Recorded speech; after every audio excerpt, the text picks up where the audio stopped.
Tugdual Denis est avec nous, bonjour. Bonjour et excusez-moi pour mon retard. Il n'y a pas de problème. C'est l'occasion que vous restiez peut-être avec nous tout au long de cette édition. Autant que vous voulez. Nous sommes ensemble jusqu'à 9h. Vous êtes également auteur de La vérité sur Édouard Philippe. Alors on l'a dit avec Christophe et Mickaël, raclée électorale pour la majorité, score historique pour le Rassemblement national. Avec quel regard vous avez observé vous ces résultats hier ?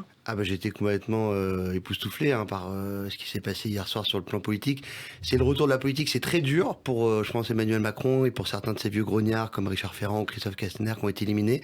Et en même temps, je crois qu'il y a une forme de justice, de retour de bâton, puisque à force d'avoir voulu dévitaliser la campagne présidentielle, à force d'avoir voulu un peu contourner le débat démocratique, Emmanuel Macron, d'une certaine manière, est rattrapé par la patrouille. Et on se retrouve avec une Assemblée nationale quasiment sous-proportionnelle, c'est-à-dire effectivement avec un rassemblement national extrêmement haut, une gauche très haute aussi.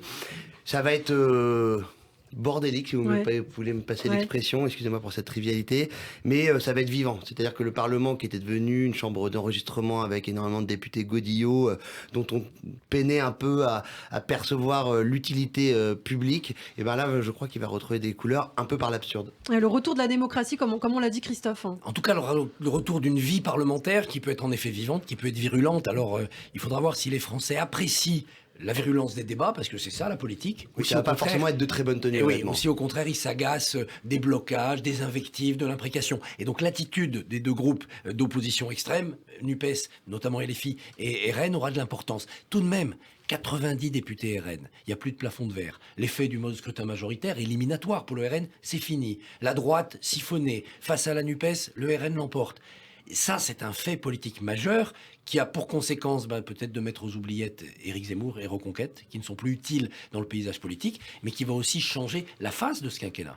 C'est d'ailleurs très étonnant. Hier, Éric Zemmour a réagi à cette élection en essayant une fois de plus de commenter sur l'inanité du Rassemblement national, alors que la réalité, c'est qu'effectivement, il a été complètement aspiré par ces deux élections. Maintenant, je rejoins un peu Christophe sur un point, c'est que honnêtement, quand on voit la composition du groupe France Insoumise, c'est-à-dire député par député, et la composition du groupe Rassemblement national, je suis pas sûr que ça soit toujours très qualitatif ce qui nous attend. On a quand même des gens qui sont beaucoup dans l'invective, qui voient le débat public avant tout comme un match de boxe, ou aussi beaucoup d'inexpérience. Il va y avoir des primo-députés Rassemblement National et des primo-députés France Insoumise dont on se demande s'ils connaissent très très bien les arcanes de la vie parlementaire. Je vous vois réagir, Mickaël Darmon. Oui, parce que ça va être effectivement ça la grande nouveauté. La nouvelle sociologie électorale qui va arriver avec ces groupes va effectivement montrer que qui on investit sur le terrain pour gagner.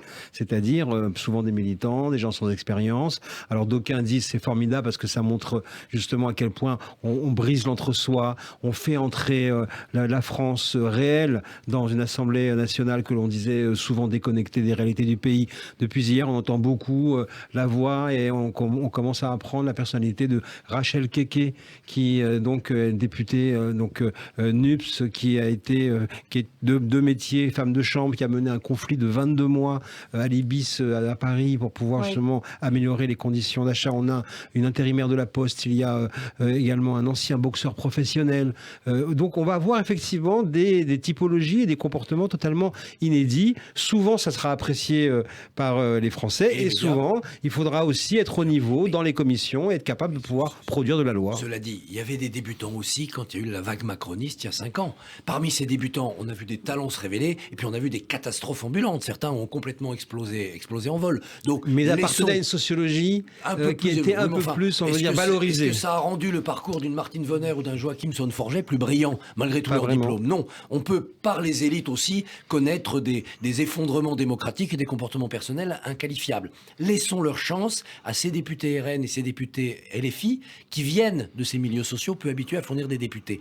Mais je voudrais poser une question à Tugdual Denis sur la différence de son qu'on a entendu hier. On a entendu des dirigeants LFI dire « vous allez voir ce que vous allez voir, ça va être le tohu-bohu, on va continuer à bloquer la Macronie ».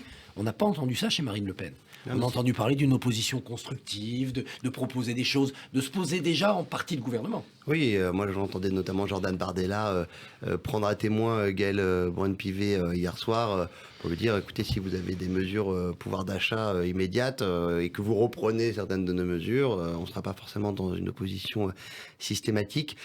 C'est la suite logique de la stratégie de Marine Le Pen à la dernière élection présidentielle, se normaliser, lisser son propos, lisser son image. Pour le moment, moi, j'y vois quand même énormément de communication, parce que la réalité, c'est que le programme, lui, n'a pas tellement changé, le programme du Rassemblement national, que d'aucuns jugeront radicaux. Après, c'est pas un jugement de valeur de dire ça, mais on peut pas dire que la ligne du Rassemblement national sur l'immigration, sur l'économie, soit une ligne qui cherche absolument la médiane, la modération.